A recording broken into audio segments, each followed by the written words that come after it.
So ayun, tapos na kaming kumain at ngayon pupunta na kami sa hotel ng nanay namin para sunduin sila.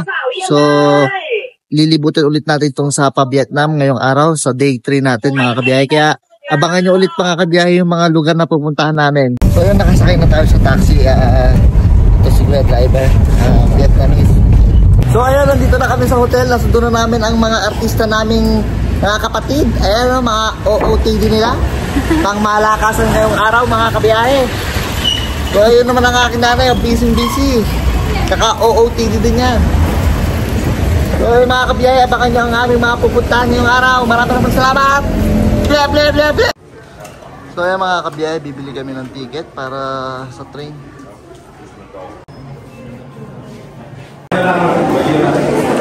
So ayan mga kabiyahe, ang haba ng pila kasi talagang yun ang pinupuntahan dito sa Sapa, kaya dinudumog ng tao. Ang ganda ng pila niya.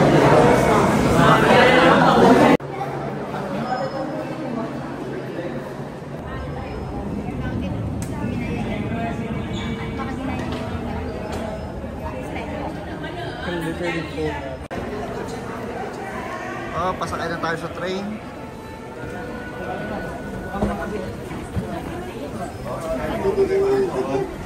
Bukan dulu.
kabiyahe, nandito na kami sa taas. Puro ulap na dito mga kabiyahe, halos wala na makita sa labas. So napakalamig dito mga kabiyahe. Kala mo na sa ano tayo, freezer. Nakalimutan natin mag-jacket kasi hindi naman natin expected yung ganitong kalamig sa taas na to. Lamig. Ayan o, kung mapapansin nyo yung mga puti sa likod ko, ulap na yun mga kabiyahe. Nasa pinakataas na tayo. Kaya siguro napakalamig. Malapit na daw to mga kabiyahe sa China. Ang tawag doon nila dito is Indochina. So ayan, makikita nyo mga tao dito, mga naka-jacket na kasi talagang malamig po yung klima. Nakalimutan natin magdala ng jacket. So mga kabiyahe, sa mga magpupunta dito, ano ko lang sa inyo, magdala kayo ng jacket kasi malamig po dito. So ayan mga kabiyahe, napakalamig dito! Woo! Marami Pilipino doon sa taas. Picture kami sa ating vlog. So, pababa tayo mga kabiyahe at hindi natin kaya yung lamig. Nakikita niyo ba?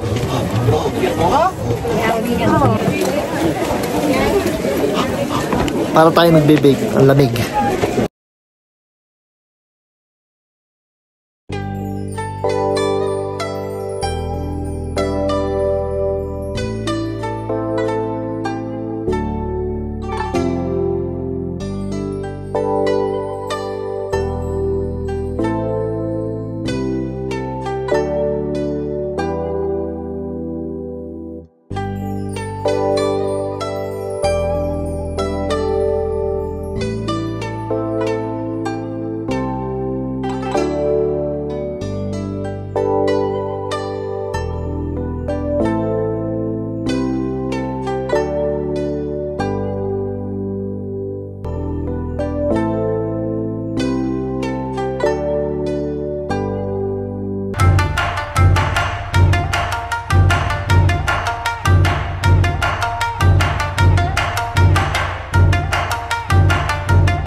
So ayan mga kabiyahe, nandito tayo sa parang tribu sa dito sa Sapa, Vietnam. Mga makalumang kultura nila. Ganyan din.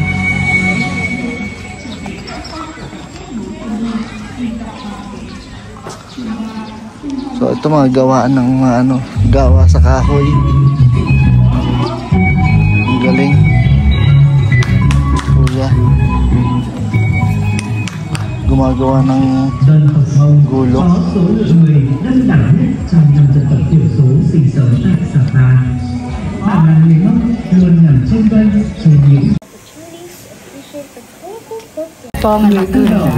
Mga kabiyahe, subukan natin itong barbecue nila. Kung ano ang lasa.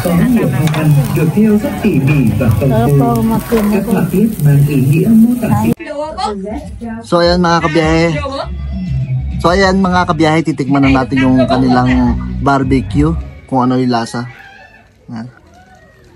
Nay!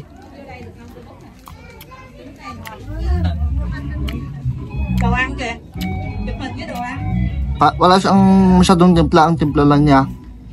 Siguro asin lang to na may at swete. Ano lang siya eh. Lumasang asin lang. Masarap pa din yung barbecue sa atin.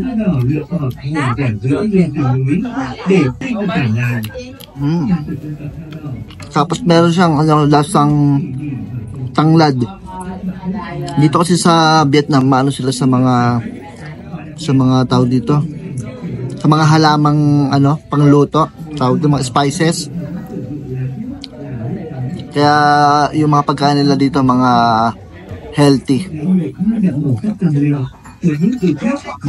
Sarap.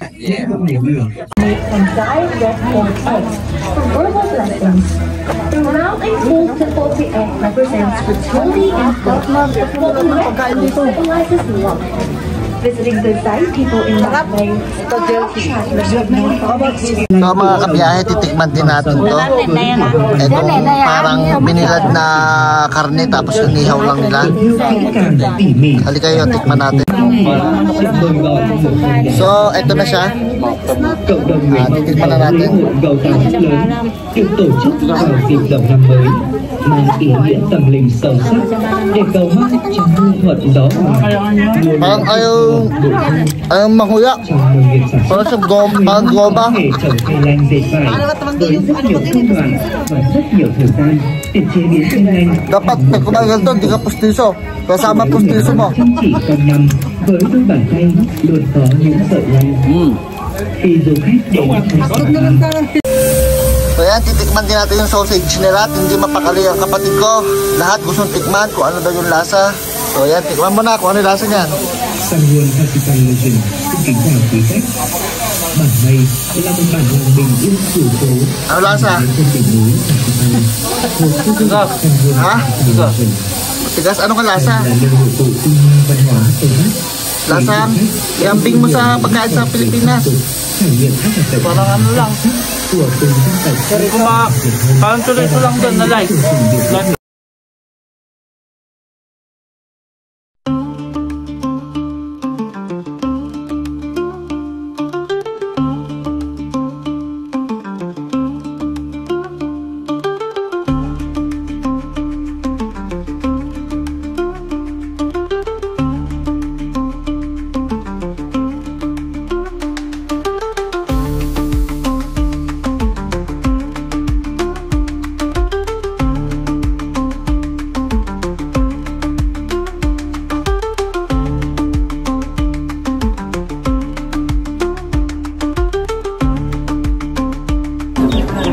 So ayan mga kabiyahe, nakita nyo yung mga kultura ng mga Sapa. Ganyan sila nung araw daw.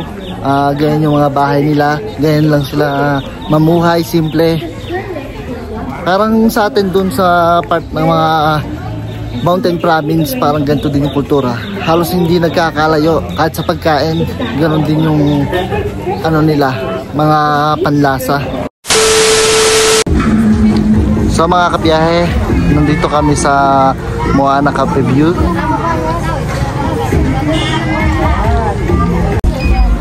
So bayad-bayad mo na ang mga people. Kung nagbayad ka, meron kang free na coffee, tea, or soft drinks. Ayan tita, ito, yan lang ito natin. So andito na tayo. Ito yung isa sa sikat sa TikTok na tourist spot sa Sapa, Vietnam. Parang ano din siya sa Indonesia. Ayan. So ayan, no? Sikat yan mga kabiyahe sa TikTok. Kung napanood nyo na yan, ayan yung sikat na laging lumalabas sa TikTok natin. Saka ito, yung kamay. Mga kabiyahe, kaya tumuulan, tuloy pa rin yung picture at hindi na tayo makakabalik ulit dito sa Vietnam, kaya sulitin na natin. Kaya kahit tumuulan, marami din Pinoy dito. Kahit tumuulan, andun sila nakapila sa picturean. Ayan, basag-basa na tayo. Ayan, no? Umuulan. Pero kailangan natin sulitin mga kabiyahe kasi hindi natin alam kung kailan tayo ulit makakabalik dito. So ano to, blessing lang na nakapunta tayo dito sa Vietnam, kaya kahit lagnatin tayo pag uwi sa Pilipinas, goods na goods pa rin. So yan, basag-basa na tayo. Ayan, dutuin ko lang yung uso nito. So ayan, tapos na tayo mag picture. Kukunin na natin yung free coffee natin saka soft drinks. At sayang pa yun, di ba? Ayan, kaya ginagawa lang nila. Sakto umuulan, kaya kape-kape muna tayo mga kabiyahe. Ayan yung kape natin. So kape-kape muna tayo. So ayan mga kabiyahe, bumalik kami dito sa night market. Gusto din daw matikman ng mga ate at nanay ko yung mga pagkain dito. So titikman natin yung mga exotic food nila dito ngayon. So samahan nyo kami kumain mga kabiyahe. Maraming salamat.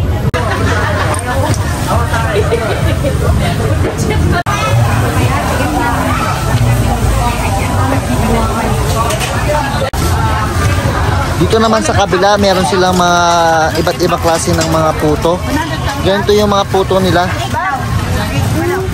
So ito, titikman natin yung puto. Ayan. Masarap. Nag-ahalo yung mga ingredients siya, may mga manye. Tapos itong isa, tikman natin ito.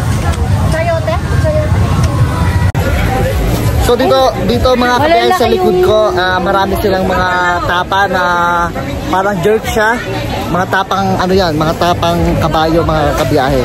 So dito sa Vietnam, isa sa pangunahing karne nila dito ay mga laman ng kabayo. Mga karne ng kabayo ang ginagawa nila, sinasama sa mga soup, sa noodles. Kaya kakaiba.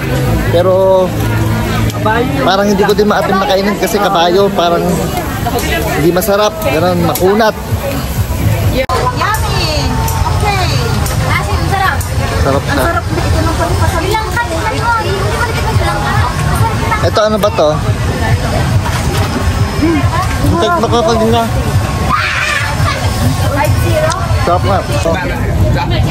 Punta tayo mga kabiyahe sa bilihan ulit ng balot at napakasarap ng balot dito sa Sapa, Vietnam. Kung matitikman nyo lang. Dito ang bilihan. Kung matitikman nyo lang yung balot dito, napakasarap. Iba yung lasa niya. Parang ginawa siyang special na balot. Matutuwa yung tindera at bumalik ulit ako. Kagabi andito ako ulit eh. Malayo naman ang balutan dito. Diba? Nag-iisang balot. Hello! Dito tayo kagabi bumili ng balot. So bibili ulit tayo. At nasarapan nila yung balot. Talagang binalik-balikan. Yung balot dito mga kabiyahe, inaano lang siya na. Iniihaw, hindi siya nilalaga. Kaya napaka-unique, di ba? Sa atin naman, di ba yung mga grill balot, nilaga na yon pero nilalagyan lang ng mga chili sa ibabaw. Pero dito kakaiba, nilalaga siya mga kabiyahe. Ay, iniihaw siya mga kabiyahe, sorry. So ito mga kabiyahe, ito naman yung lugaw nila. Pero hindi ko nagustuhan yung lasa niya yung mga tikman ko. Pero malaki ang pagkakahawig din sa mga pagkain sa Pilipinas yung mga pagkain dito. So ayan na yung mga order namin mga kabiyahe, iniihaw na.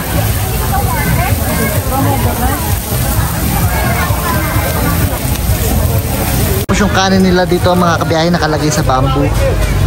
Dito nila niluluto yung kanin. Ito yan mga kabiyahe, oh. Makikita nyo, ayun, oh. Yan yung kanin mga kabiyahe dito sa... So ayan lahat ng mga in-order namin. Hindi talaga mawawala sa mga tao dito pag bumili ka ng pagkain, laging may kasama mga dahon, mga herbal na halaman. Ayan, Batangas. Hi tayo mga kabiyahe!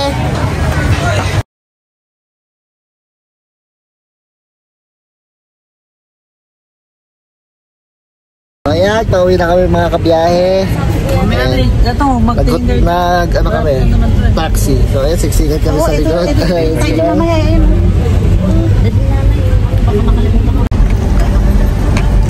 Balik na kami sa hotel. Tapos na kaming kumain ng hapunan.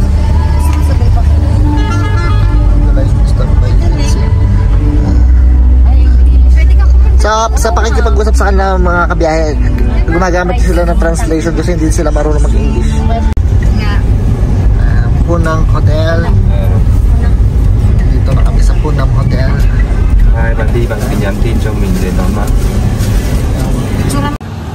Andito na tayo sa hotel mga kabiyahe. Matutulog na ako, bukas na lang ulit tayo magbibideo. Maraming salamat po sa panonood ng vlog na to. Mabuhay po kayong lahat.